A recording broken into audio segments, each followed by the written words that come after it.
তুমি ভাবলে কি করে আপু আমি ওর মতো আনস্মার্ট একটা খ্যাত ছেলেকে আমার সাথে নিয়ে যাব, তাও আবার আমার প্রাণপ্রিয় বান্ধবীর বিয়েতে? দেখ মা, নেহাল আনস্মার্ট খেত হলেও এখন কিন্তু ও তোর বিয়ে করা স্বামী। আর বিয়েটা যেভাবেই হোক না কেন, বিয়ে তো বিয়েই। এখন তোর উচিত তোকে স্বামী হিসেবে মেনে নিয়ে সুখে সংসার করে আমাকে ফুটফুটে চাঁদের মতো নাতি নাতনি উপহার দেওয়া। বাবা, তোমার মাথা যদি কোনো সমস্যা হয়ে থাকে তাহলে বলো, আমি তোমাকে পাবনার মেন্টাল হসপিটালে ভর্তি করানোর ব্যবস্থা করি আমার কোনো একটা ফ্রেন্ডকে বলে। ওর মতো ছেলে আমার স্বামী তো দূর কি বাত, ও কখনো আমার বাড়ির কাজের লোক হওয়ার যোগ্যতা রাখে না। বাবা, তুমি জানো না আমার স্বামী হবে একজন দেশের নামকরা ইঞ্জিনিয়ার। সেই স্বপ্নকে আঁকড়ে ধরেই আজও বেঁচে আছি। আর তুমি বলছো আমি কিনা সেই স্বপ্নের নায়কে রেখে ওর মতো ফকিরনিকে স্বামী হিসেবে মানবো? No way. নুসরাত, তুই যত যাই বলে আমাকে বোঝাতে চেষ্টা করিস না কেন, আমি তোর কথা কোনোভাবেই বুঝবো না। এখন তুই যদি নেহালকে সাথে নিয়ে না যাস, তাহলে তুই তোর বান্ধবীর বিয়েতে যেতেও পারবি না, আর তোর হাত খরচের জন্য আমি কোনো টাকাও দিব না। বাবা, তুমি কিন্তু রীতিমতো আমার সাথে ব্ল্যাকমেল করে কথা বলছো। আমার টাকা লাগবে, আর সেই টাকা তুমি আমাকে দিবে। আর কি বলে বাবা, আমি ওকে সাথে নিয়ে যাব? নো ওয়ে, এই খ্যাতকে তো আমি কখনোই সাথে নিব না। যদি আমার কথা তোর কাছে ব্ল্যাকমেল মনে হয় তো হোক, তবুও নেহালকে তোর সাথে না নিলে আমি তোর একটা কানা করিও দেবো না, বুঝেছেন আমার আম্মা জান? বুঝেছি, তুমি এখন এই ছোট লোক খ্যাতের দলে চলে গেছো। আমি এখন যত যাই বলি না কেন তুমি কিছুই শুনবে না। ওকে ঠিক আছে, আমি ওকে নিয়ে যাচ্ছি, তবুও তুমি টাকা দাও, কেননা এই টাকা ছাড়া আমার একদম অসহায় মনে হয়। এই তো আমার লক্ষ্মী মামনি, তোর হাত খরচের টাকা নেহালের কাছে আমি আরো আগেই দিয়েছি, গুনে গুনে 1000 টাকা আর 50টা কর করে নোট। নুসরাতের বাবা মিস্টার মাছু সাহেব নুসরাতের গার্লফ্রেন্ড উপরে কথাটা বলে হাসতে হাসতে সেখান থেকে চলে যায়। এদিকে নুসরাত তোর আগে ফুসফুস করতে থাকে তার বাবা কেন তার সাথে এমন করলো ভেবে। নেহালের বাচ্চা, তুই বাবাকে পটিয়ে আমার বিরুদ্ধে লাগিয়ে দিয়েছিস। তোর তো খবর আমি নিয়েই ছাড়বো। তুই শুধু অপেক্ষায় থাক, কি কি হয় তোর সাথে। তুই ঘুঘু দেখেছিস কিন্তু ফাঁদ দেখিসনি, সেটা তোকে আমি দেখাবো। Just watch and wait. Nusrat drawing রুমে দাঁড়িয়ে উপরে কথাগুলো বলছিল মনে মনে। ঠিক তখনই সেই দিকে তাকিয়ে নুসরাত হা হয়ে যায়, কেননা সিঁড়ি দিয়ে নিচে নামছে নুসরাতের হাজবেন্ড, মানে আমাদের সুপার হিরো এই গল্পের নায়ক। নুসরাত নিহালের পা থেকে মাথা পর্যন্ত খুব ভালো করে দেখে নেয়। নিহালকে এই অবস্থায় দেখে রাগে যেন নুসরাতের পুরো শরীর জ্বলে পুড়ে খাড়খাড় হয়ে যাচ্ছে, কেননা নিহাল একটা আগের যুগের ঢিলাঢালা প্যান্ট আর হাফ হাতার একটা শার্ট পরেছে। মাথায় ভালো করে সরিষার তেল লাগিয়ে চুলগুলোকে এক সাইডে সিধে করে রেখেছে। চোখে তো মোটা ফ্রেমের একটা চশমা, পায়েতে বাটা কোম্পানির একটা চটি জুতা। এক কথায় ওকে দেখতে পুরোই খ্যাতা ব্লু ম্যাক্স মনে হচ্ছে। নেহাল নুসরাতের কাছে আসে। দেখো তো আমার সোনা বউ, আমাকে কেমন স্টাইলিশ সাজে কেমন দেখতে লাগছে। যদিও আমার কাছে নিজেকে হিরো হিরোই লাগছে, তবুও তুমি আমার বউ, তোমার থেকে শুনতে আরো বেশি ভালো লাগবে। নিহালের মুখে বউ ডাকটা শুনে নুসরাত ওর গালে ঠাস ঠাস করে একটা থাপ্পড় লাগিয়ে দিয়ে বলে, তোর সাহস কি করে হয় আমার মতো স্মার্ট মেয়েকে তোর মতো খ্যাতের বউ বলতে? আর কি বলছিলি, তোকে হিরোর মতো লাগছে? আরে বরিশাইলা খাতার গাট্টির খ্যাত, তোর থেকে তো বাংলার হিরো আলমকেও দেখতে জোস লাগে। এই স্মার্ট নিয়ে আছে the one and only Nusaiba নুসরাতের জামাই হতে, শালা খ্যাত একটা। দেখো নুসরাত, ওই বরিশাল্লা দেখা তুমি মোট দেশের হকগুলারে বরিশাল্লা খাতার গাট্টি বলে অপমান করতে হারো না। ওই বরিশাল্লা তো কি হয়েছে, তুমি খবর লইয়ে দেখো, মোরা বরিশালের পোলা 80 টাকা তোলা। এই দেখ, তুই আমার সাথে একদম এই খ্যাত মার্কা ভাষায় কথা বলতে আসবি না, শুনলেই আমার গা শিরশির করে ওঠে। তোমার খোদা ওয়া কি কও, এই ভাষা আমার বরিশালের ঐতিহ্য। মুই এই ভাষায় কথা কইয়া গর্বিত হই। তোমারও উচিত নিজের আঞ্চলিক ভাষায় কথা বলা। এমনিতেই এখন আঞ্চলিক ভাষা প্রায় হারিয়ে যাওয়ার পথে। হ্যাঁ, আমার তো খাইয়া কাম নাই তোর মতো এইসব বরিশালের খ্যাত ভাষায় কথা বলে সব জায়গায় অপমানিত হমু। এখন চল আমার সাথে। কিন্তু তার আগে বাবা যে তোর কাছে আমার হাত খরচের টাকা দিয়েছে সেই টাকা আমাকে দে। না না, এটা তো হইতে দেওয়ান যাইব না। মোর শ্বশুর কইতেছে ওই টাকা মোর দ্বারে রাখতে।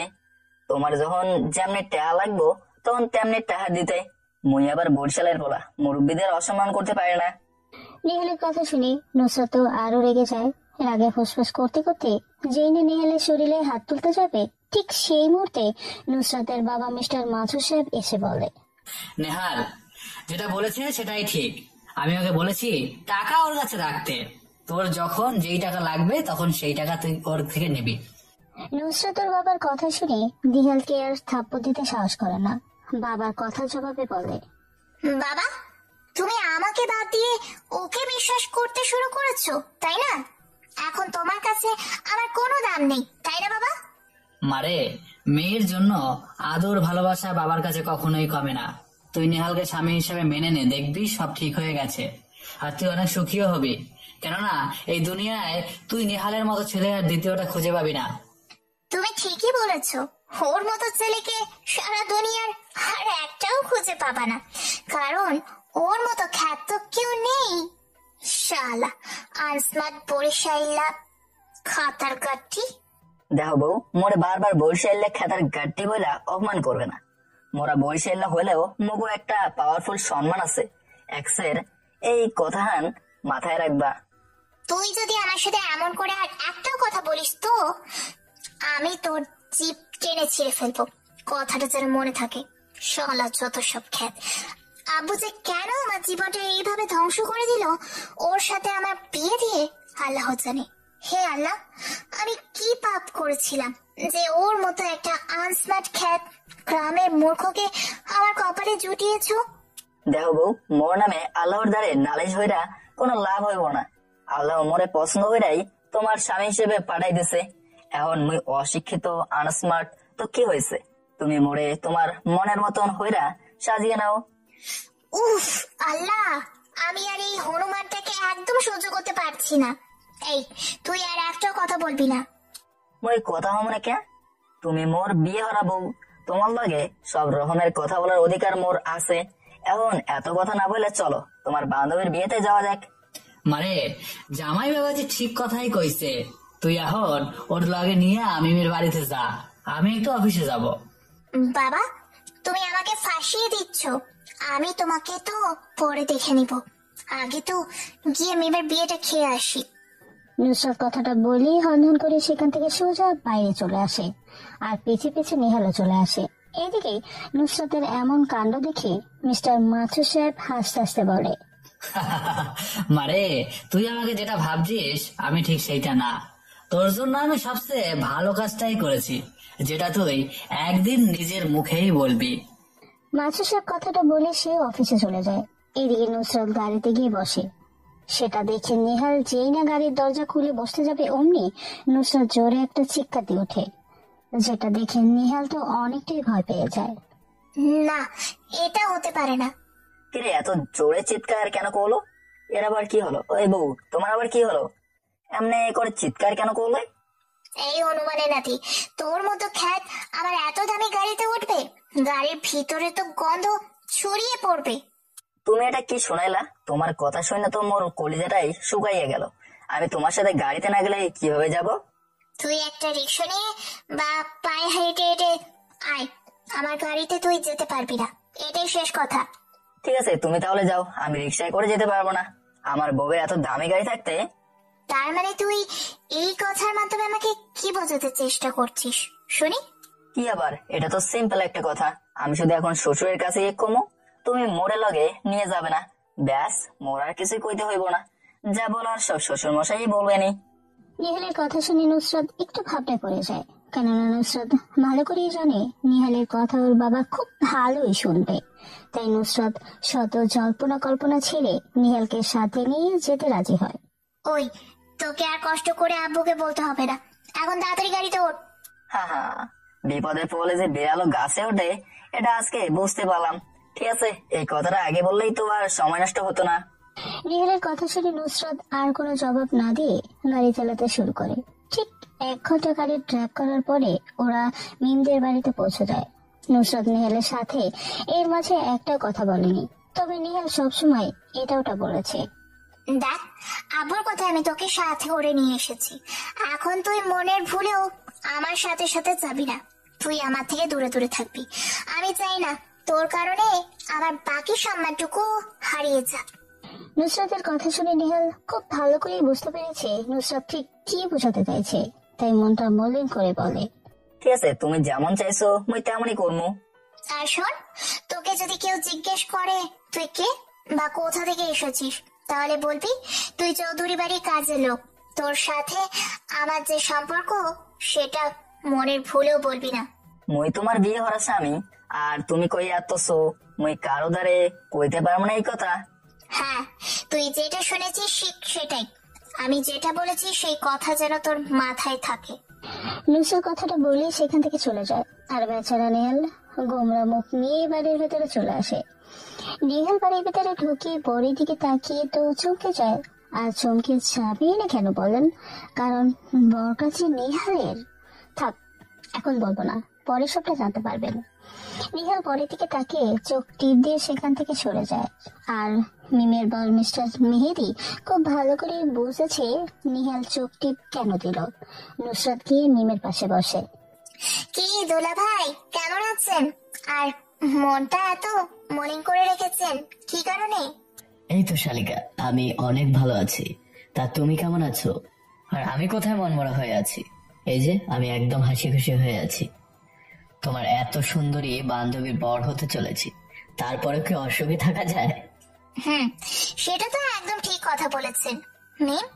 তুই তোর কপাল সত্যি খুব ভালো, দোলা ভাইয়ের মতো এত সুন্দর একটা স্মার্ট ছেলে পেয়েছিস, তাও আবার ইঞ্জিনিয়ার। সবকিছুই আল্লাহর লীলা খেলা।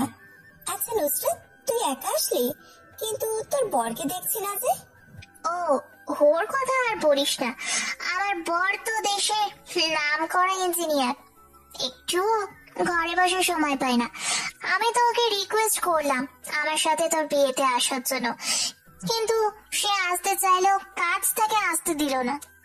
নুসরাতের কথা দূর থেকে নেহাল শুনেছে, আর নিজের অজান্তেই চোখে কোণে পানি জমাচ্ছে, কিন্তু কিছুই যে করার নেই। সবই যে নিয়তের খেলা।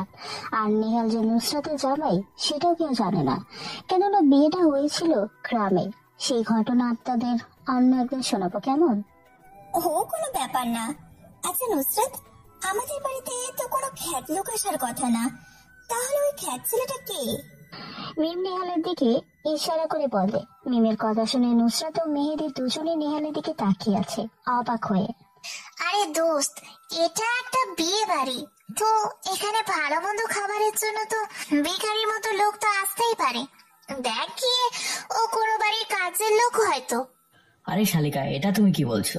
উনি তো এখনো কারোর সাথে বা দাওয়াত পেয়েও আসতে পারে, তাই না? আর দেখতে খ্যাত হলেও ভিতর থেকে সে খ্যাত নাও হতে পারে। দুলা ভাই, আপনার মাথা কি গেছে নাকি? ওর মতো কাজের লোককে এবারে কেই বা দাওয়াত করতে যাবে? ঠিক আছে, তাহলে ওই ছেলেকে এখানে ডেকে জিজ্ঞেস করেই দেখি, যেহেতু তোমাদের মনে এত প্রশ্ন জমেছে। ঠিক আছে, তুমি বরং সেটাই করো, তাহলে পানি থেকে তেল আলাদা হয়ে যাবে। মিমের কথা শুনে নুসরাত চিন্তা করে যায়, কেননা নেহাল যদি নুসরাতের স্বামীর কথাটা বলে তাহলে তো সবাই নুসরাতকে মজার পাত্রী বানাবে। তাই নুসরাত ওদের উদ্দেশ্য করে বলে, না না, সেটার কোনো দরকার নেই। ওর মতো খ্যাতের সাথে কথা বলার কি দরকার?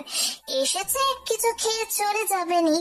আর তাছাড়া এমন তো নয় যে ও খাবার কারণে তোদের খাবার কম পড়ে যাবে।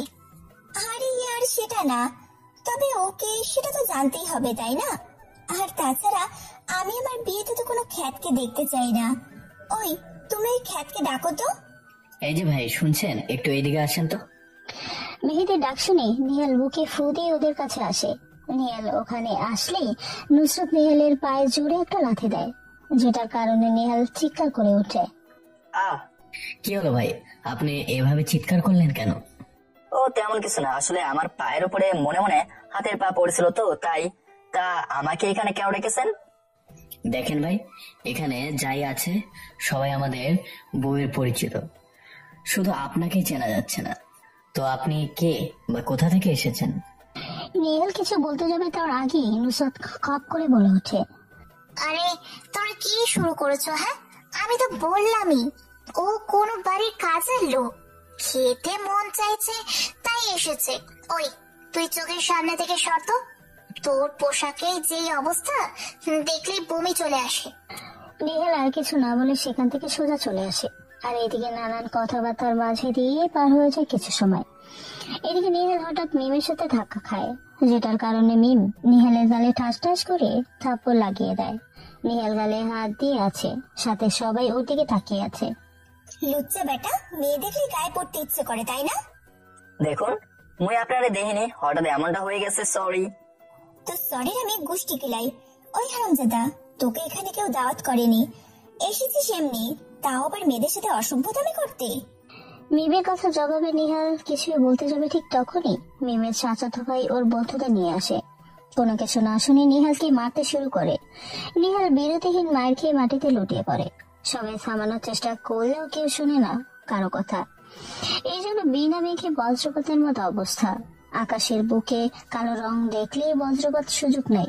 এদিকে নুসরাত তো সেই খুশি, আর খুশি হবেই না কেন? যাকে সে দুই চোখেই দেখতে পারে না, তার জন্য তার পরাণ কেন কাঁদবে, তাই না?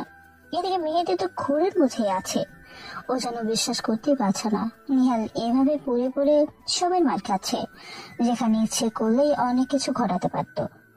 না, এটা তো হতে পারে না। এই মানুষটা এভাবে পড়ে পড়ে মায়ের খাওয়ার পাত্র তো না। তাহলে সে কেন এভাবে মার খাচ্ছে কিছুই তো বুঝলাম না।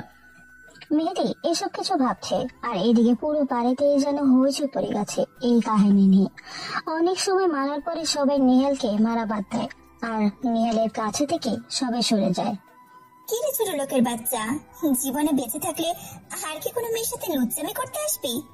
যদি মায়ের খেয়ে মন না ভরে তো বল, আমি তোর মনের আশা পূরণ করি। নিহাল কথা বলতে পারছে না, ঠোঁট কেটে রক্ত পড়ছে। তবুও মিমের কথা শুনে চুপ করে না থেকে অনেক কষ্টে বলে, দেখুন ম্যাডাম, আপনি যেটা ভাবছেন মুই কিন্তু আসলেই এই কামটা করি নাই। আপনি হুদাই মনে মায়ের খাওয়াইলেন। চুপ, একে তো চুরি, তার উপরে সিনা চুরি। তোকে যদি আমার বাড়ির আশেপাশেও আর কোনোদিন দেখি তো তোর চোখ আমি উপড়ে ফেলবো।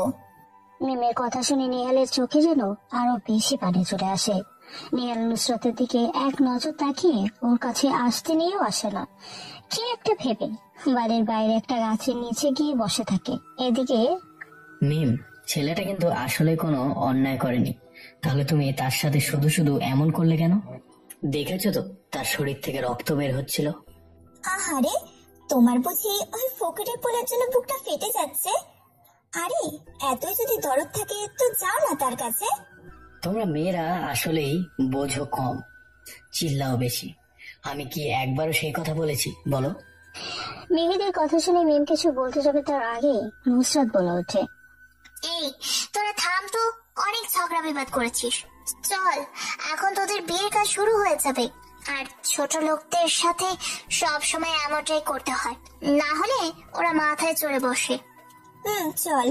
আর এইসব কথা বাদ দে তো, আমার তো ইচ্ছে ছিল ওকে আরো বেশি করে মারি। লুচ্চা বেটার সাহস কত বড়, আমার বিয়েতে বিনা দাওয়াতে খাবার খেতে আসে। আরে বাদ দে তো, এরা হলো বরিশালের খ্যাতার পাট্টি, সুযোগ পেলে কোনোটাই ছাড়ে না, চেটে পুটে খেয়ে নেয়। নুসরাত কথা শেষ করেই মিমের আগে মেহেদির পাশ থেকে বলে ওঠে, এই যে শালিকা সাহেবা, বরিশাইলাদের নিয়ে এভাবে কথা বলিয়েন না। তারা কিন্তু যথেষ্ট ভালো, এবং সমীকরণ করে দেখেন গে, বরিশালের থেকে আপনাদের শহরের মানুষরা বেশি সুযোগ সন্ধানী।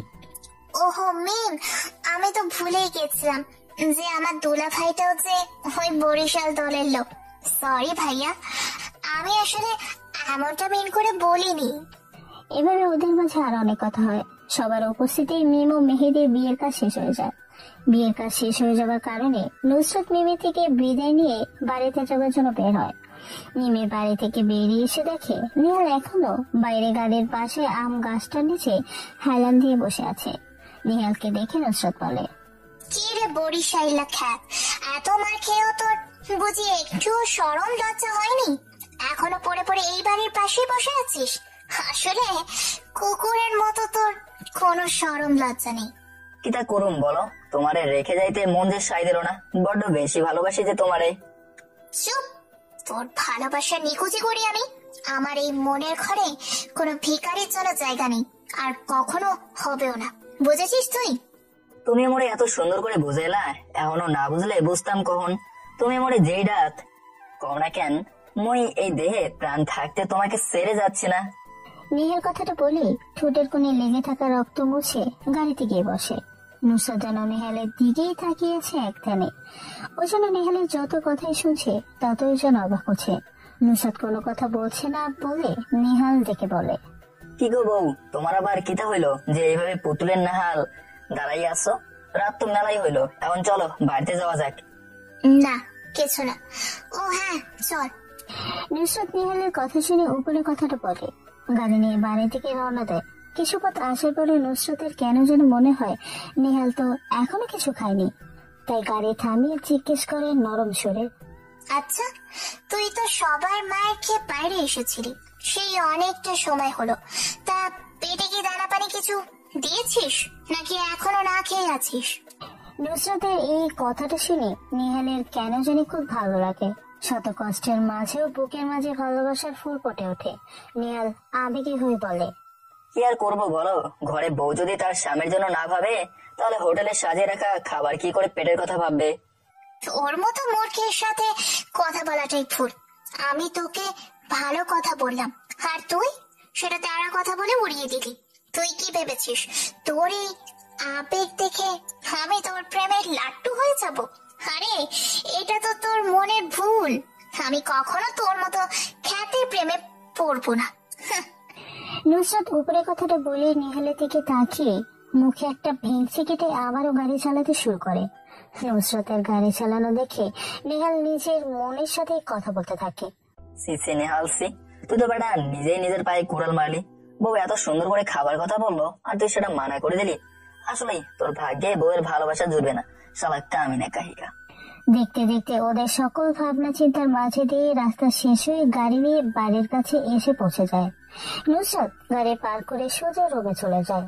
এদিকে নেহাল ও নুসরাতের পিছনে পিছনে চলে আসে। যেহেতু রাত বেশি হয়েছে তাই মেয়ে আর মেয়ের জামাইয়ের জন্য মিস্টার মাছুর সাহেব বসে বসে অপেক্ষা করছিলেন। নেহালকে দেখে বলে, কি ব্যাপার নেহাল, আমার মামুনিটা এভাবে রাগে মনে রুমে চলে গেল কেন?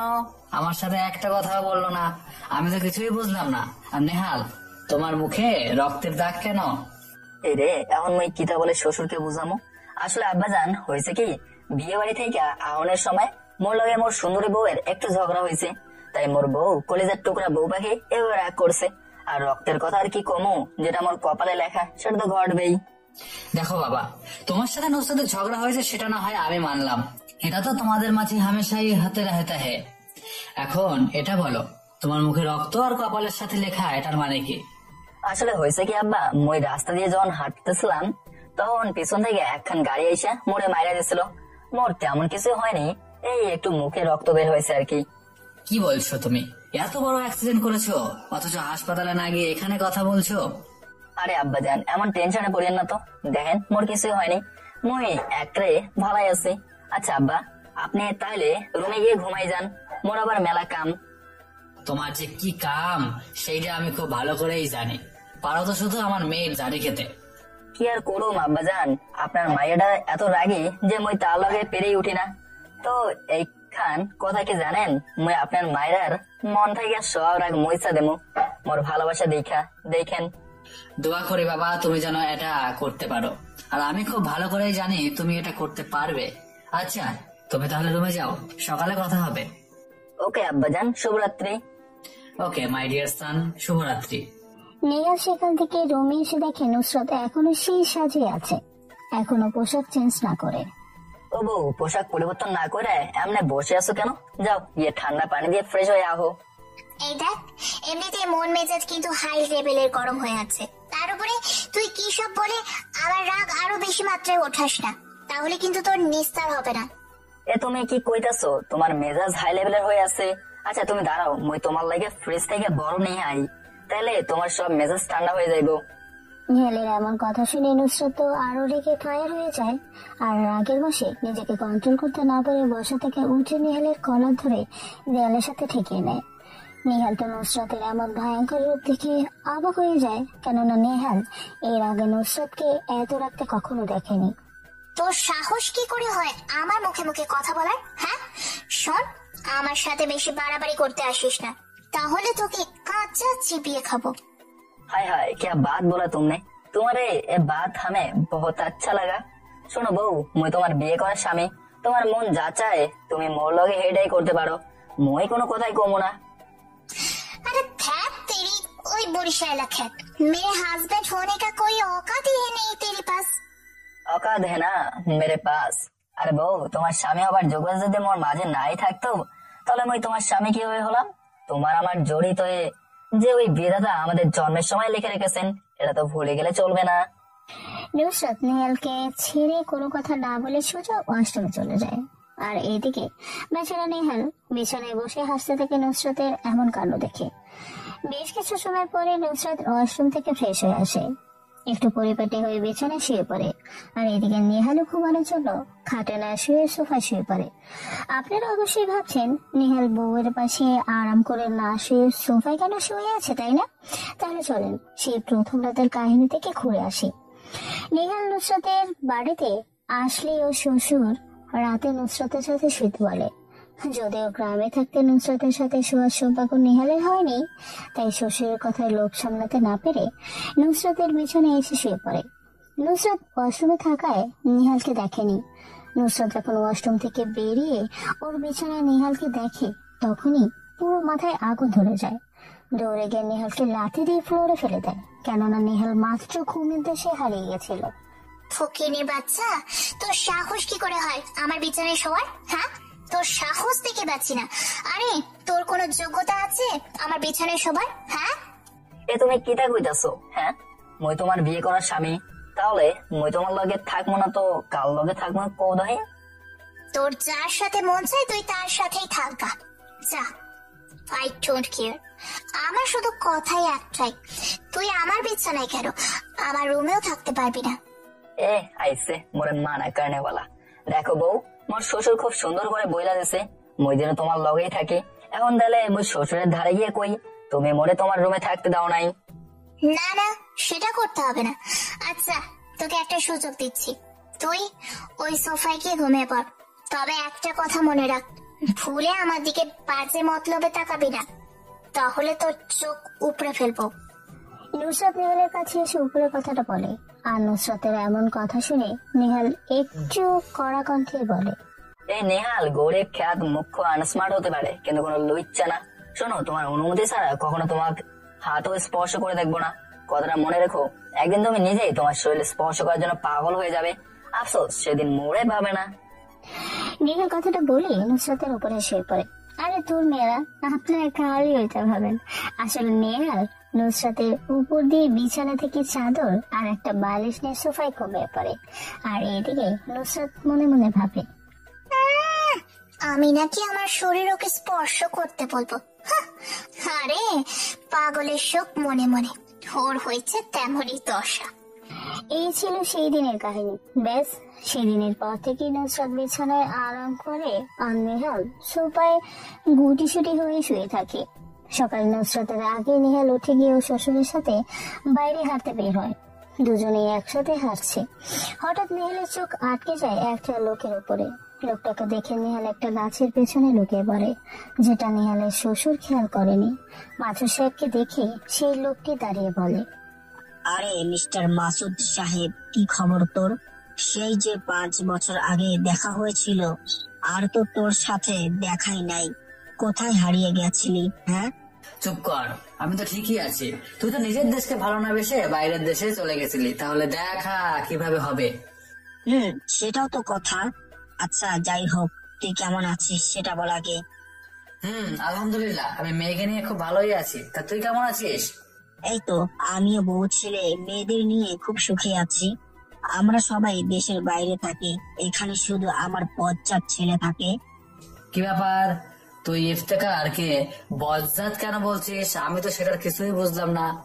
আমার জানা মতে ইফতেখার খুবই ভালো একটা ছেলে।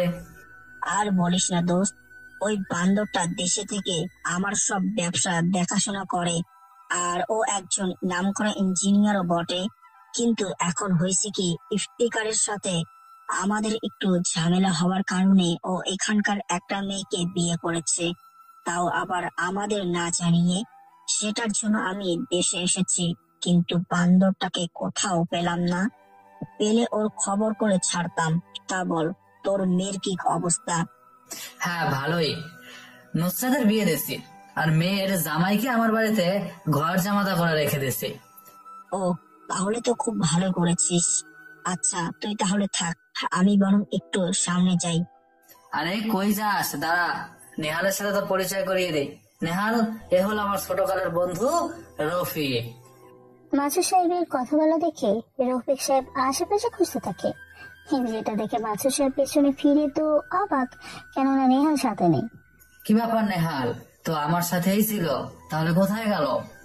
আরে বন্ধু, আমি তো কাহিনী কিছুই বুঝলাম না। এখানে কেউ নেই, আর তুই কাকে কি বলছিস? আর এই নিহালটাকে? আরে নেহাল হলো আমার একমাত্র মেয়ের স্বামী, আর ওকে নিয়েই তো আমি হাঁটতে বের হয়েছি। ও, তাহলে হয়তো এক নাম্বার সারতে গেছে। আচ্ছা তুই থাক, অন্য কোনো সময় পরিচয় হওয়া যাবে। বাই বন্ধু, টাটা। রফিক সাহেব কথাটা বলেই সেখান থেকে চলে যায়। আর এদিকে রফিক সাহেব চলে যাবার কিছু সময় পরে নেহাল আড়াল থেকে বেরিয়ে আসে। নেহালকে দেখে মাসুদ সাহেব বলে, কি ব্যাপার নেহাল, তুমি হঠাৎ আমার পেছন থেকে কোথায় চলে গেছিলে শুনি? আব্বাজান, হয়েছে কি, আসলে মই না একটু ওই যে 1 নম্বর সারতে গেছিলাম। তা আপনার কোনো অসুবিধা হয়েছে নাকি? না সেটা না, আসলে আজকে আমার ছোটবেলার খুব ক্লোজ বন্ধুর সাথে দেখা হয়েছিল, তাই আমি তার সাথে তোমাকে পরিচয় করিয়ে দিতে চেয়েছিলাম, কিন্তু সেটা আর হলো কই। আরে আব্বাজান, আজকে পরিচয় হয়নি তো হয়েছে, অন্য একদিন না আপনি নিজে দাঁড়িয়ে থেকে তার সাথে মোর পরিচয় করে দিয়েন, তাহলেই তো হবে। সেটা তো করতেই পারবো, কিন্তু কথা তো গিয়ে হলো, আমার বন্ধু পুরো পরিবারের লোককে নিয়ে দেশের বাইরে থাকে। ও এই ব্যাপার, আচ্ছা কোনো ব্যাপার না, অন্য এক সময় না হয় তার সাথে পরিচিত হয়ে নেব। এখন চলেন বাসায় যাই, না হলে মোর আদরের বউটা রাগ করে গাল ফুলিয়ে বসে থাকবে নি। তাহলে চলো বাসায় যাই। তারপর দুজনেই বাসায় চলে আসে।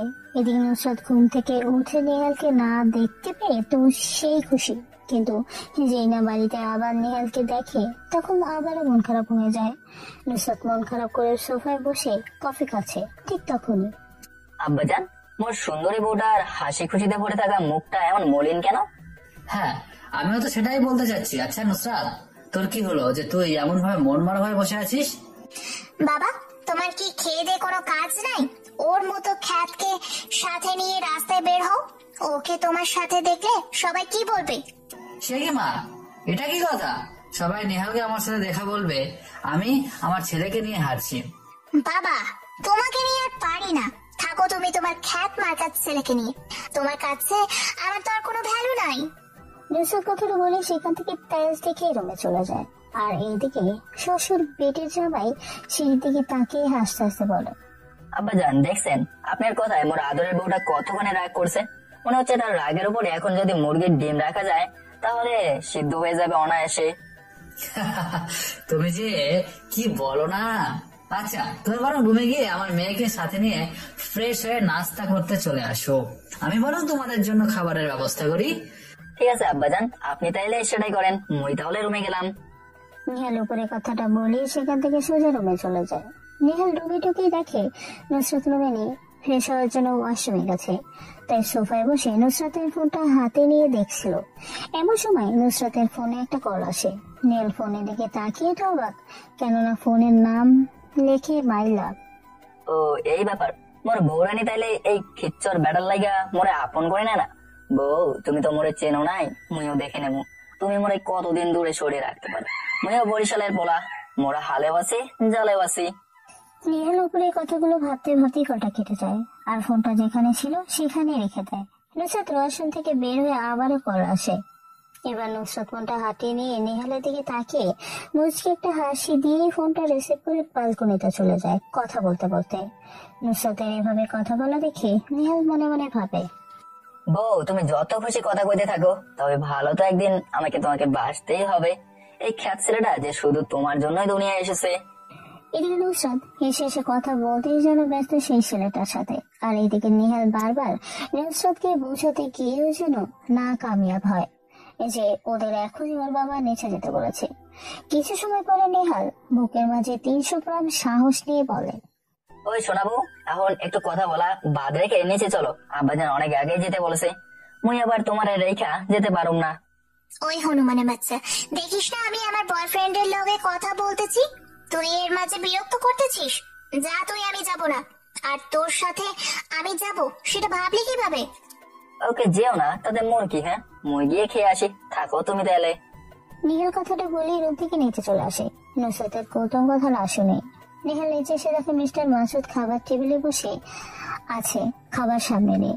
মিস্টার মাসুদ নেহালকে একা দেখে জিজ্ঞেস করে, নেহাল, আমি তোমাকে বলে দিলাম নুসরাতকে সাথে নিয়ে আসতে, তাহলে তুমি ওকে রুমে রেখে একা কেন আসলে নাচতে নাচতে? হ্যাঁ আব্বাজান, এটা আপনি কি কথা শোনালেন কোন? আপনি কি দেখছেন মুই নুসরাতকে ছাড়া খেতে আইছি? সেটা দেখি নাই, কিন্তু কথা হলো নুসরাতকে রেখে একা আসলে কেন সেটাই তো বুঝলাম না। আসলে হয়েছে কি আব্বাজান, আপনার মেয়ে মানে মোর আদরের প্রাণপ্রিয় বউ তার বন্ধুর সাথে ফোনে কথা বলতেছে, তাই মোরে একা পাঠিয়ে দিয়েছে। ও আচ্ছা, তাহলে চলো আমরা খাওয়া শুরু করি, আর আমি খাওয়া শেষ করে নুসরাতের জন্য খাবার নিয়ে যাই। ঠিক আছে, সেটাই তাহলে ভালো হবে নি। তারপর শ্বশুর জামাই মিলেই খাবার খেয়ে নেয়। নুসরাতের মা বেঁচে নেই। নুসরাত ছোট থাকতে পটল তুলেছে, তারপরে মেয়ের কথা ভেবে মিস্টার মাথুর সাহেব দ্বিতীয় বিয়ে করে নাই। খাওয়া দাওয়া হয়ে গেলে নেহাল ও শ্বশুরকে বলে নুসরাতের জন্য খাবার নিয়ে রুমে আসে। নেহাল দরজা ঠেলে ভেতরে ঢুকে দেখে নুসরাত এখনো কথা বলতে ব্যস্ত। দেখছেন নি আপনারা মোর লগে একখান কথা ও ভালো মতো কয় না, আর ওই পর বেটার লগে কি সুন্দর করে কথা কইতাছে। মনটা চাইতেছে ঠাটিয়ে কানের গোড়া একটা লাগাই দেই, কিন্তু মন চাইলেও এটা করা যাবে না, কারণ বউটা তো আমারই কষ্ট ও টাকা খরচ করে আমারই হবে। নুসরাত, তোমার জন্য খাবার লইয়া আইছি, খাইয়া নিও, মই ঘুমাই গেলাম কিন্তু। নেহাল কথাটা বলেই ঘুমের রাতে হারিয়ে যায়, কেননা নেহাল খুব ভালো করেই জানে ও জেগে থাকলে নুসরাত জীবনেও ও খাবার খাবে না। এদিকে নুসরাত কথা বলে শেষ করে রুমে এসে দেখে টেবিলের উপরে খাবার সাজিয়ে রাখা আছে। নেহালের দিকে তাকিয়ে মুখটা বাংলা প্যাচের মতো করলেও খাবার দেখে ঠিকই খুশি হয়, আর সব খাবার তৃপ্তি সহকারে খেয়ে নেয়। যাক, আমি ওর সাথে খারাপ আচরণ করলেও ও কখনো আমার সাথে খারাপ আচরণ করেনি। আমি কোনোদিন ওকে খাবার এনে দেওয়া তো দূরে কথা, খেতে পর্যন্ত বলিনি, আর ও ঠিকই আমার জন্য খাবার এনে রেখেছে। আসলে খ্যাত হলেও মানুষটা ভালো আছে। নুসরাত সব ভাবতে ভাবতে বিছানায় এসে শুয়ে পড়ে, আর এক নিমেষেই সকল ঘুম এসে হাজির হয়ে যায়। সকালে নুসরাত ঘুম থেকে ওঠার আগে নেহাল লুকিয়ে রাখা ফোনে একটা কল আসে। নেহাল ঘুম থেকে তাড়াতাড়ি জাগ্রত হয়, ফোনটা নিয়ে বারান্দায় গিয়ে দেখে ওর বন্ধু নাহিদ ফোন দিয়েছে, তাই এর এক মুহূর্ত দেরি না করে ফোনটা রিসিভ করে। ওই হারামি, মোর কথা তোর এতদিন পরে মনে হলো? হ্যাঁ, তুই জানিস মুই সারাক্ষণ তোর কথা শুধু ভাবি আর ভাবি। হ্যাঁ দোস্ত, তুই মোর কথা কত যে ভাবিস সেটা তো মুই ভালো করেই জানি। আসলে দোস্ত, আল্লাহ তোকে আর কিছু দিক আর না দিক, এই চাপাটা ঠিকই দিছে। শালা চাপাবাজ একটা। ওই শালা, এতই যখন মনে করেছিস তো একটা কলও তো করতে পারতি, সেটা তো করিসনি। এ মনু, তুই কি পাগল নাকি? আজকাল সিম কোম্পানি কল রেট যেই হারে বৃদ্ধি করছে, তাতে তো বাড়ি বেসা ফোনে টাকা ভরতে হবে, তাই একটু টাকা বাঁচাইছি। তা কল দিলি যে এত সকাল সকাল, কাহিনী কি মাম্মা? হ্যাঁ, তোর চাপা আমি খুব ভালো করেই জানি।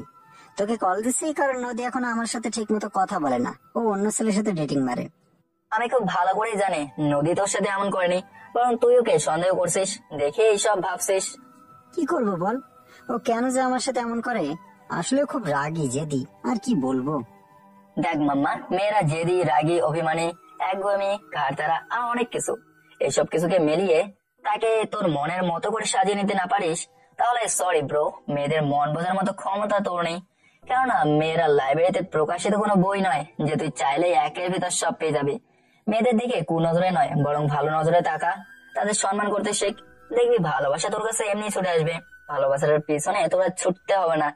নেহাল কথা বলতেছে, আর এদিকে নুসরাত হঠাৎ ঘুম থেকে চাপ না পেয়ে নেহালের কথা শুনতে বারান্দা দিকে আসে। নেহালের পেছনে দাঁড়িয়ে নুসরাত বলে ওঠে, কিরে, তুই এভাবে একা একা কার সাথে কথা বলছিস? আর তোর হাতে তো কোনো মোবাইলও দেখছি না যে ভাববো মোবাইলে কথা বলছিস। এমনিতেই তুই যেই গরিব ফকির, তোর কাছে আবার মোবাইল আসবে কোথা থেকে? কি আর করবো ম্যাডাম, কথা বলার মতো ঘরে বউ থেকেও কথা বলাটা যে নসিবে নাই, তাই মনের ইচ্ছাকে পূরণ করতে বাইরে দাঁড়িয়ে হাওয়ার সাথে কথা বলছিলাম। আর তাছাড়া গরিব মানুষ, টাকার অভাবে ওই মোবাইল নামক টেকনোলজির সুবিধা থেকে বঞ্চিত। আচ্ছা সেটা যাই হোক, তা তুমি ঘুম থেকে উঠলে কখন? আপনারা তো ভাবছেন নেহাল হাতে তো মোবাইল ছিল, সেটা কোথায় গায়েব হয়ে গেল। আসলে নুসরাতের আশাটা নেহাল আগে টের পেয়েছিল, তাই হাতের ফোনটা পাশের একটা ছুরিতে লুকিয়ে রেখেছে যেন নুসরাত বুঝতে না পারে। আর এটাই হলো ঘটনা, বুঝছেন তো নাকি? তোর মতো বিরক্তিকর মানুষ যেই ঘরে থাকবে সেই ঘরে কেউ কি আর মনের শান্তিতে ঘুমোতে পারে? আমি আমার বয়ফ্রেন্ডকে নিয়ে কত সুন্দর একটা রোমান্টিক স্বপ্নে বিভোর ছিলাম, আর তুই সেই স্বপ্নটা আমার ভেঙে দিচ্ছিস। ও সরি, মই তো আর জানতাম না যে তুমি ঘরে জামাই রেখে অন্য পুরুষের সাথে স্বপ্নে লিপ্ত থাকো। জানলে কি আর এরকম করতাম নাকি? নেহাল কথাটা বলার সাথে সাথে নুসরাত নেহালের গালে একটা থাপ্পড় মেরে চিল্লা দিয়ে বলে, কি বলতে চাস তুই? হ্যাঁ, আমি 12 ভাতারি? আর তোর সাহস বাকি করে হলো আমাকে নিয়ে এসব বলার? শোনো একটা কথা কি, তুমি যে প্রশ্নটা আমাকে করলে সেটা না আমাকে না করে তুমি নিজের বিবেককে করে দেখো, সঠিক উত্তর পেয়ে যাবে। কেননা বিবেক কখনো মিথ্যে বলে না।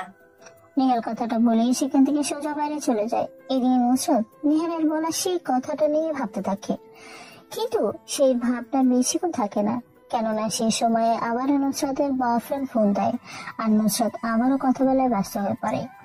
এদিকে দেখতে দেখতে সময় পার হয়ে যেতে থাকে আর নেহালের জীবনে যেন কষ্টের পরিমাণ বাড়তেই থাকে, কেননা নুসরাত আগের থেকে যেটুকু নেহালকে দেখতে পেরেছে এখন সেটুকু দেখতে পারে না, কেননা নুসরাতের ধ্যান জ্ঞান জুড়ে এখন শুধু বয়ফ্রেন্ড নীরব।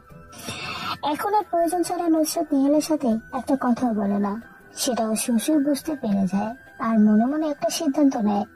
আর সেই সিদ্ধান্ত সকালের নাস্তা করার সময় বলে, নেহাল নুসরাত একটা কথা ভালো করে শোন, তোদের যে অবস্থা এখন শুরু হয়েছে যেটা দেখে আমি খুবই চিন্তিত। তাই আমি ভেবেছি তোদের দুইজনকে আমি আর আমার বাড়িতে বসিয়ে খাওয়াতে পারবো না। তোকে ছোট থেকে কোলে পিঠে করে বড় করে বিয়ে দিয়েছি, আর প্রতিটা মেয়েই বিয়ের পর বাবার বাড়ি থেকে শ্বশুর বাড়ি গিয়ে জীবন পার করে।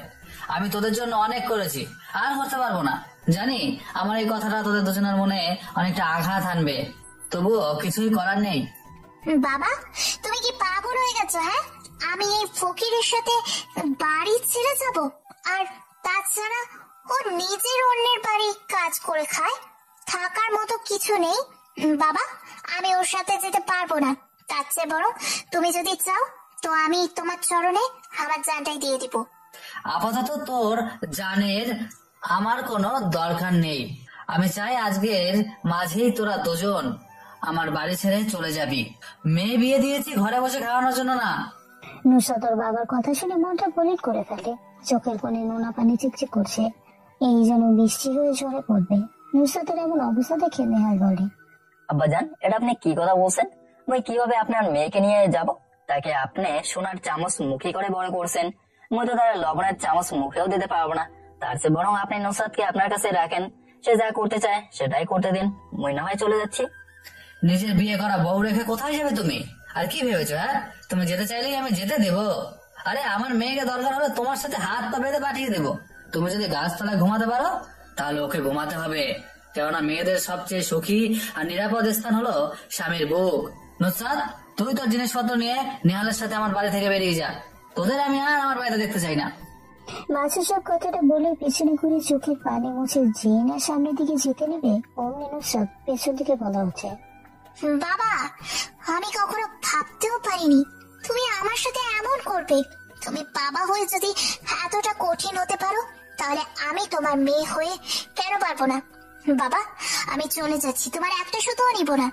এই যে গাড়ির চাবি, মোবাইল ব্যাংকের কার্ড, তুমি আমাকে সুখের সাথে চলার জন্য যা যা দিয়েছিলে সবকিছু এখানে আছে। যদি সম্ভব হতো তাহলে পরনের জামাটাও দিয়ে যেতাম, কিন্তু সেটা তো আর সম্ভব না, কারণ আমি একটা মেয়ে। সেই নুসরাত, উনি আমাদের গুরুজন, তুমি ওনার সাথে এভাবে কথা বলতে পারো না। উনি যেটা করেছেন সেটা হয়তো তোমার আমার ভালোর জন্যই করেছেন। চুপ, সবকিছু তোর জন্য হয়েছে। সেই দিন তুই যদি আমার জীবনে না আসতি তাহলে এমনটা কিছুই হতো না। আমি বাবার আদরের থাকতে পারতাম। যেই দিন থেকে আমার জীবনে তোর এন্ট্রি হয়েছে সেই দিন থেকে আমার সব সুখ বিদায় নিয়েছে। সবকিছুর মূলে আছিস তুই। দোষ যখন মই করেছি তখন খেসারত তো মরে দিতে হবে। তাহলে চলো বৌরানী, এই বাড়ি থেকে বেরিয়ে যাই। আব্বাজান মোর মাথায় হাত দিয়ে একটু দোয়া করবেন যেন আপনার মেয়ের সাথে সুখের সংসার সাজাতে পারি।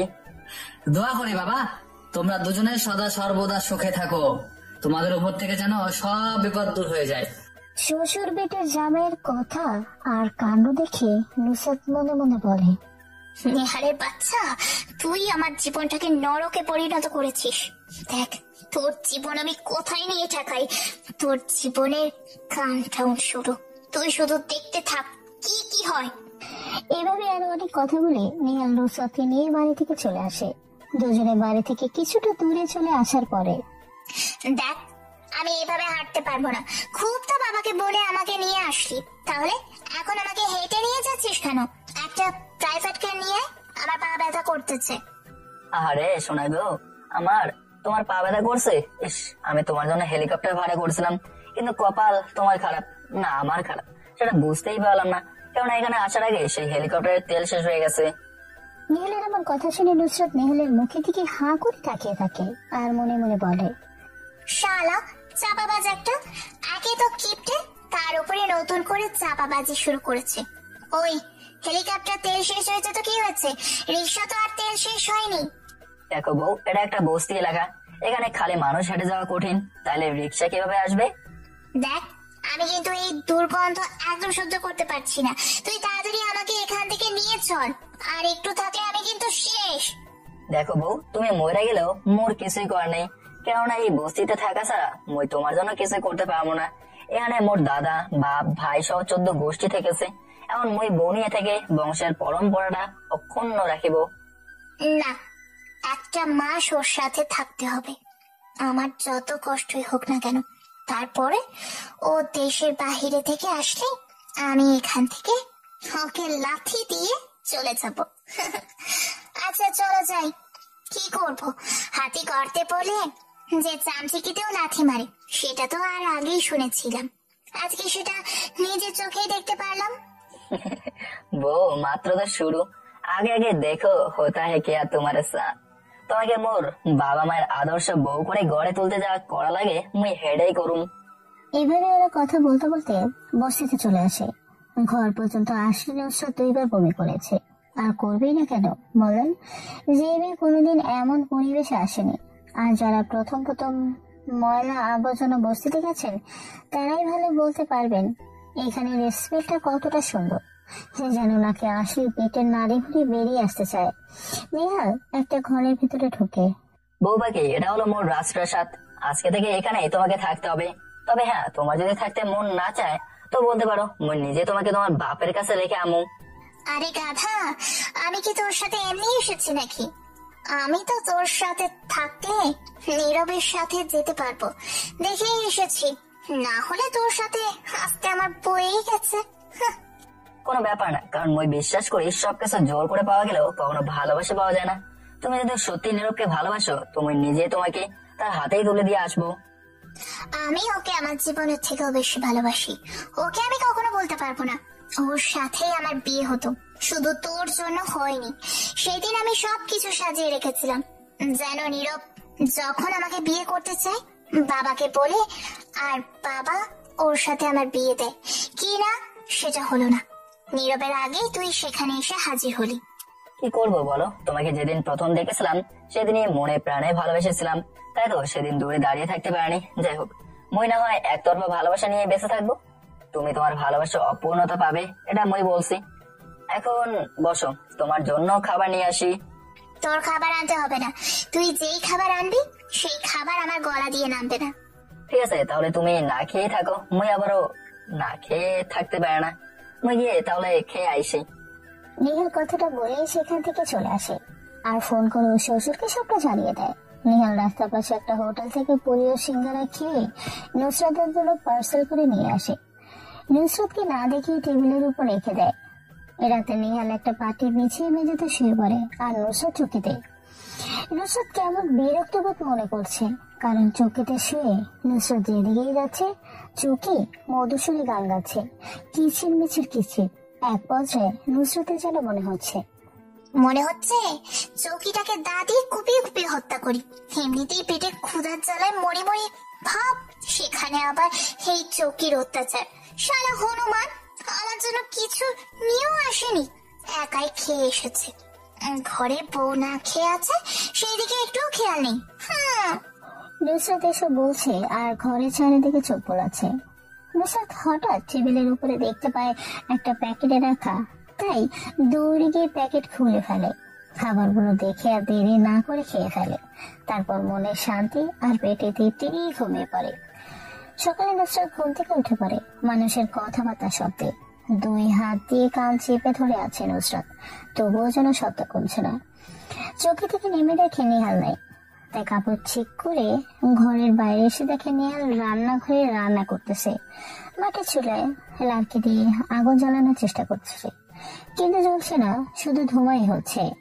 দরজা দাঁড়িয়ে নুসরাত মুগ্ধ নয়নে সেটা উপভোগ করতেছে, কেননা নেহাল এখন শুধু একটা গামছা গলায় দিয়েই আছে। উদাম শরীরটা বারবার নুসরাতকে আকৃষ্ট করছে। নুসরাত এর আগে এত সুন্দর বডি দেখেনি। হঠাৎ নেহালের সাথে চোখাচোখি হওয়াতে নুসরাত অনেকটাই লজ্জা পড়ে যায়। কি ব্যাপার মহারানী, আপনার ঘুম তাহলে ভেঙেছে? তা ম্যাডাম, আপনার ঘুম কেমন হলো? এই পরিবেশে কখনো আরাম করে ঘুমানো যায় নাকি? ছি, চারিপাশে কি শব্দ! ওই তুই কিভাবে ঘুমাস?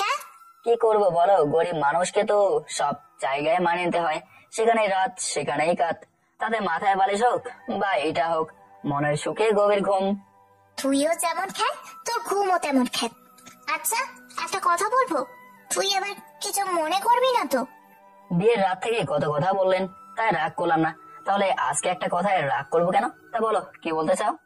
তুই খ্যাত, মূর্খ, গরিব, ঠিক মতো খেতে পাস না, তাহলে তো শরীরে এমন বডি কিভাবে হলো? আরে কি যে বলো না, ভাই গরিব মানুষ ঠিক মতো খাইতে পারে না, তাই পেটে ক্ষুধা থাকায় এমন হয়েছে। যদি খেতে পারতাম তাহলে ভুঁড়ি হতো, এটা সিম্পল। তোর সাথে আসলে কথা বলাটাই বৃথা। আমি পাগল, কেন যে তোর লগে কথা বলতে আসি। নুসরাত কথাটা বলে সেখান থেকে চলে যায়। আর নেহাল নিজের দিকে তাকিয়ে মুচকি একটা হাসি দিয়ে আবারও রান্না করতে শুরু করে। রান্না শেষ হলে নুসরাতকে সাথে নিয়ে খাবার খেয়ে নেয়। এভাবে ওদের দিন পার হতে থাকে। এখন অনেক কষ্টে নুসরাতের জোড়াজোড়িতে একটা মোবাইল এনেছে নেহাল, সেটা দিয়ে নীরবের সাথে চুটিয়ে প্রেম করে। এখন অবশ্য নুসরাত একটু হলেও আগে থেকে নেহালের সাথে ভালো ব্যবহার করে। একদিন নুসরাত বিছানায় শুয়ে আছে, সকাল থেকে কিছুই খায়নি। এদিকে নেহাল তো চিন্তায় যেন নাজেহাল, বুঝতে পারছে না কি হয়েছে। তাই লাল বাড়িয়ে বুকে সাহস নিয়ে জিজ্ঞেস করে, আচ্ছা তোমার কি হয়েছে? সেই কাল রাত থেকে শুয়ে আছো, কিছু খাচ্ছ না, শুধু কান্না করেই যাচ্ছ। তুমি তো জানো তোমার চোখের পানি আমি সহ্য করতে পারে না। নেহালের কথা শুনে নুসরাত নেহালের দিকে অবাক দৃষ্টিতে তাকিয়ে অযোধ্যার চোখের পানি ছেড়ে দেয়। কিন্তু নুসরাত লজ্জা শরমের কারণে নেহালকে কিছুই বলে না। ব্যাপারটা নেহাল বুঝতে পেরে দৌড়ে গিয়ে মেডিসিন স্টোর থেকে নুসরাতের জন্য একটা গিফট বক্স নিয়ে আসে, যেন নুসরাত লজ্জা না পায়। নেহাল টেবিলে রেখে, তোমার জন্য একটা গিফট এনেছি, দয়া করে খুলে দেখিও। আমি একটু বাইরে গেলাম কাজের সন্ধানে, সমস্যা হলে মনে স্মরণ করিও।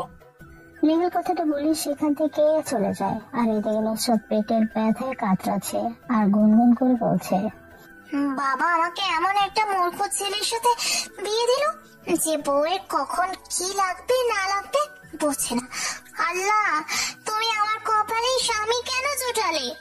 নুসরাত এসব ভাবতে ভাবতে বিছানা থেকে উঠে টেবিলে রাখা প্যাকেটটা খুলে অবাক নয়নে তাকিয়ে মলিন চেহারায় হাসি রেখা ফুটে তোলে। নুসরাতের মনে যেন নেহালের জন্য আরো ভালো লাগা তৈরি হতে শুরু করে। এভাবে চলতে থাকে ওদের মাঝে দিন। এখন নুসরাত একাই বাইরে ঘুরতে যায়, সেটা নেহালকে বলে না।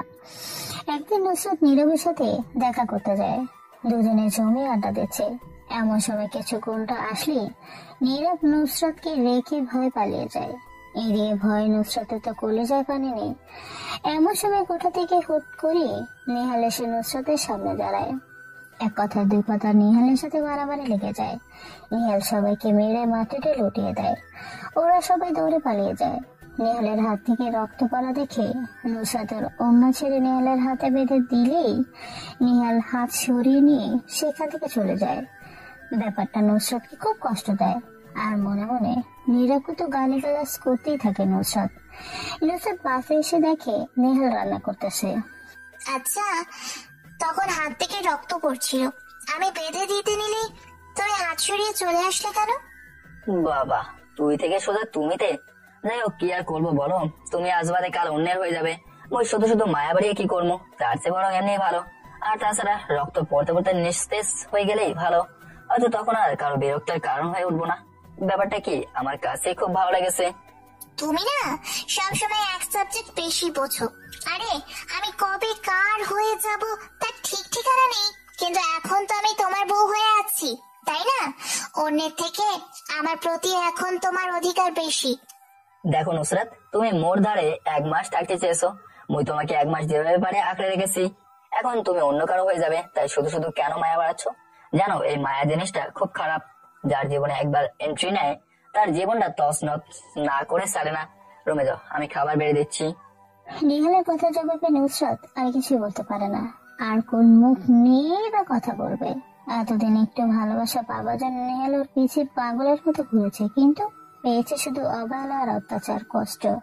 ও কেন বলছে না আমি যে ওর মাঝে থাকা খ্যাত মনটাকেই ভালোবাসি। আমি কোনো নীরব টিরবকে ভালোবাসি না। যে আমার সম্মান রক্ষা করতে পারে না তার সাথে কিসের ভালোবাসা? নেহাল, আমি যে শুধুই তোমার। নুসরাতের বলা কথাগুলো নেহাল বেড়ার ফাঁক দিয়ে শুনছিল আর হাসছিল। নেহাল মনে মনে বলে, বউ, এত সহজে তো তোমাকে মোর মনের ঘর জায়গা দেবো না। তোমাকে বৃষ্টিতে ভিজিয়েছি, এখন কড়া রোদ্রে শুকিয়ে তারপর বুকে জায়গা দেবো। তোমাকে যে এবার অনেক কষ্ট পেতে হবে। দুজনে খাবার খাচ্ছে। আজকে কেন জানি নুসরাত বারবার শুধু নেহালের দিকে তাকিয়ে আছে, কেন জানি চোখ ফিরাতেই পারছে না। কিন্তু নেহাল মনের ভুলেও নুসরাতকে দেখছে না। নুসরাত, মোর কাছে চাও সেই 1 মাস কালকে শেষ, তাই কালকে তোমাকে তোমার বয়ফ্রেন্ডের কাছে দিয়ে ওই গ্রামে চলে যাবো। মোর এখানে আর ভালো লাগে না, যেখানে কোনো ভালোবাসা নেই। নেহালের কথা শুনে নুসরাতের মাথায় যেন আকাশ ভেঙে পড়ে, দু চোখ দিয়ে যেন বৃষ্টির মতো পানি ঝরতে থাকে। কি ব্যাপার, তুমি কাঁদছো কেন? কালকে তো তোমার আনন্দের দিন। আমার মতো খ্যাতের সাথে আর তোমাকে থাকতে হবে না, তুমি তোমার পছন্দের মানুষের সাথেই থাকতে পারবে। প্লিজ এভাবে কেঁদো না, তোমার চোখের পানি আমার একদম সহ্য হয় না। তুমি শুধু আমার চোখের পানিটাকে দেখলে, তোমার জন্য ভিতরটা পুড়ে যে কয়লা হয়ে যাচ্ছে সেটা দেখলে না? তুমি কেন বোঝো না? আমি আগে হয়তো তোমাকে সহ্য করতে পারতাম না, কিন্তু এখন তোমাকে ছাড়া আমি কিছুই ভাবতে পারি না। এখন তুমি যে আমার বেঁচে থাকার একমাত্র অক্সিজেন। তুমি ছাড়া আমি দিশেহারা। প্লিজ আমাকে আপন করে নাও। দেখো, এভাবে কথা বলে আমাকে আবারও তোমার ওই মায়ায় জড়াইও না। আমি একদম শেষ হয়ে যাব। খুব বেশি ভালোবেসেছিলাম, হয়তো তোমার লেভেলের হলে ভালোবাসাটা পূর্ণতা পেত, কিন্তু মই যে গরিব, তোমার লেভেলের না। আমার কোনো লেভেল চাই না, তুমি শুধু আমার। আমি এটাই শুধু জানি। সে কি কথা, তুমি তোমার স্বপ্নের ইঞ্জিনিয়ারকে ছেড়ে আমাকে ভালোবাসবে? এটা কি হাস্যকর হলো না বলো? আমার কোনো ইঞ্জিনিয়ার চাই না, আমি শুধু তোমার মতো খ্যাত ফকির গরিব সুন্দর মনের মানুষকেই চাই। তুই আমার নিঃশ্বাস, তুই আমার প্রশ্বাস, তুই ছাড়া আমি বাঁচবো না। শোনো, আবেগ দিয়ে কখনো জীবন চলে না। আমি চাই তুমি তোমার মনের মানুষকে বিয়ে করে সুখের সংসার সাজাও, আর ডিভোর্স পেপার পাঠিয়ে দিও, আমি সাইন করে দেবো। আমি আগে দিতাম, কিন্তু আমি যে তোমাকে ভালোবেসে বিয়ে করেছিলাম, তাই ডিভোর্স আমার দ্বারা হবে না। আমাকে ডিভোর্স দেওয়ার আগে আমি নিজেই পরকালের টিকিট কেটে ফেলবো। এই জীবন থাকতে আমি তোকে ছাড়া অন্য কাউকে স্বামী হিসেবে মানব না। এই রঙের দুনিয়াও তুমি আমার স্বামী, আর পরকালের জীবনেও তুমি আমার স্বামী হিসেবেই থাকবে। এটাই আল্লাহর কাছে প্রার্থনা। নুসরাতের কথা শুনে নেহাল যেন আর নিজেকে কোনোভাবেই ধরে রাখতে পারছে না। তবু নুসরাতকে যেসব শিখাতেই হবে, তাই নেহাল মনে মনে বলে, এখন স্বামীর প্রতি কতটা ভালোবাসা আর আগে দেখতেই পারতো না। বউ, এত সহজে মানছি না তোমাকে। নেহাল নুসরাতের সামনে থেকে বাইরে চলে যায়, আর এদিকে নুসরাত মেঝেতে বসে চৌকির পায়া জড়িয়ে কান্না করতে থাকে। কিছুতেই যেন কান্না থামছে না ওর। রাতে নেহাল রুমে এসে দেখে নুসরাত কান্না করতে করতে চোখ ফুলিয়ে ফেলেছে, আর মেঝেতে বসে চৌকির পায়া ধরেই ঘুমিয়ে আছে। ইস, পাগলিটা আমার কত কষ্ট পাচ্ছে, কেঁদে কেঁদে পুরো চোখ ফুলিয়ে ফেলেছে। এই নুসরাত, নুসরাত। নিহালের ডাক শুনে নুসরাত লাফ দিয়ে উঠে নিহালকে জড়িয়ে ধরে। এই প্রথম নুসরাত নিহালকে জড়িয়ে ধরলো, তাও আবার নিচ থেকে। নিহালে যেন মনে হচ্ছে এভাবেই সারাক্ষণ বুকে জড়িয়ে রাখতে। এই তুমি কি করছো এসব? হ্যাঁ, তুমি এমন করছো, সেটা নীরব জানলে কি বলবে? তুমি একদম ভালো না, আর আমি তো চাই না আমার বউ তাকে কেউ খারাপ বলুক। তুই নিজের বউকে অন্যের হাতে তুলে দিতে চাচ্ছিস? এতে তোর লজ্জা করছে না, যেখানে তোর বউ তোকে জান প্রাণ দিয়ে ভালোবাসে? না, আমার লজ্জা করে না, কারণ আমি যে আমার বউয়ের সুখ চাই, আর আমি জানি তুমি ওর কাছে গেলেই বেশি সুখে হতে পারবে। হাজার হলো ভালোবাসার মানুষ বলে কথা। নিহালের কথা শুনে নুসরাত নিহালকে দেয়ালের সাথে চেপে ধরে, ঠোঁটে ঠোঁট রেখে কিস করে। নিহালের খুব ভালো লাগছে নুসরাতের ছোঁয়া। আর একবার আমাকে তোর বুক থেকে দূরে সরিয়ে দিতে চাইলে আমি তোকে খুন করে ফেলবো, পরে আমিও তোর সাথে পরপারে চলে যাব, তখন আর কোনো বাধা থাকবে না। এতেও কোনো ফায়দা হবে না, কেননা তখন আমার রক্ত বলবে তুমি নীরবের গার্লফ্রেন্ড। নিহালের কথায় নুসরাতের যেন আরো বেশি পরিমাণে রাগ ওঠে, আর রাগে কটকট করতে করতে বিছানে গিয়ে ঠাস করে শুয়ে পড়ে। নিহালও কিছু না বলে বেজাতে শুয়ে পড়ে। সকালে নিহালের বুকের উপরে ভারী কিছু অনুভব করে। চোখ খুলেই তো অবাক, কেননা নুসরাত ওর বুকের উপরে শুয়ে আছে। নুসরাতের চুলের নিচে যেন নিহাল ঢাকা পড়ে আছে। নিহাল নুসরাতের চুল সরিয়ে আরো শক্ত করে জড়িয়ে ধরে ঘুমের ভান করে শুয়ে থাকে, যেন নুসরাত না বোঝে। নুসরাত ঘুম থেকে উঠে এমন কিছু দেখে মুচকি হাসি দিয়ে নিহালের কপালে একটা কিস করে ওয়াশরুমে চলে যায়। এদিকে নিহাল ওয়াশরুমের দিকেই তাকিয়ে বলে, আরে বউয়ের ভালোবাসা যে এত মিষ্টি, আগে কেন বুঝিনি। ইস, মনটায় চায় সারাক্ষণ বুকে জড়িয়ে রাখি। আরে ভাই, নতুন নতুন বিয়ে করলে বউয়ের প্রেম মিষ্টি মনে হয়, আর কিছুদিন যাক তখন বউয়ের মিষ্টি প্রেম নিমের পাতার থেকেও বেশি তিতো লাগবে, তখন হাড়ে হাড়ে টের পাবা বউকে জিনিস। নিহালও ঘুম থেকে উঠে বাইরে চলে আসে। বেশ কিছুক্ষণ পরে, নুসরাত রেডি হও, আমি আজকে তোমাকে তোমার বাপের বাড়ি রেখে আসবো, তখন তোমরা বাবা মেয়ে মিলে যা খুশি কইরো। নুসরাত নিহালের কথা শুনে নিহালের পা জড়িয়ে ধরে কান্না করতে করতে বলে, আমি তোমার পায়ে পড়ছি, আমাকে কোথাও পাঠিয়ে দিও না, আমাকে তোমার বুকের জায়গা দাও, অন্তত তোমার পায়ে একটু ঠাঁই দাও, আমি নিজেকে এখানেই মানিয়ে নিব। প্লিজ বুঝতে চেষ্টা করো, খুব বেশি ভালোবাসি আমি তোমার।